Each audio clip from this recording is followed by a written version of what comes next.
சனி பகவானுக்கு மேல ராகு பகவான் வலிமையானவர். ராகு பகவானுக்கு மேல நவ கிரகங்களிலேயே கேது பகவான் தான் வலிமையானவர், முதன்மையானவர். ஆன்மீக சம்பந்தப்பட்ட மெஞ்ஞானம் சம்பந்தப்பட்ட ஞானத்தை கொடுக்கக்கூடிய கிரகம் இந்த ஞானகாரகன் கேது பகவான்.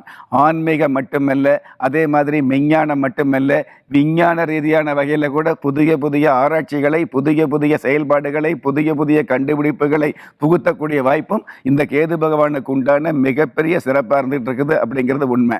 கேது பகவானுடைய ஆதிக்கம் தான் இந்த யமகண்டம் அப்படிங்கிற மிகப்பெரிய சிறப்பான அமைப்பு.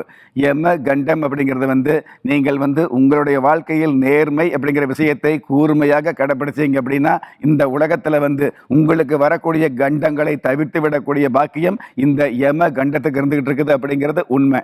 யார் ஒருவர் ஜாதகத்தில் குரு பகவானும் கேது பகவானும் சேர்ந்து இருந்துன்னு வைங்களே, அவர்களுக்கு கோடீஸ்வர யோகம் அப்படிங்கிற சிறப்பான யோகத்தை பொறுப்பாக கொடுத்துருது இந்த கேது பகவான். இப்படிப்பட்ட இந்த கேது பகவானுக்கு உண்டான அதி தேவதை பார்த்தீங்கன்னா பிள்ளையார். இந்த பிள்ளையாரை அடிக்கடி வழிபாடு வச்சுக்கிறது.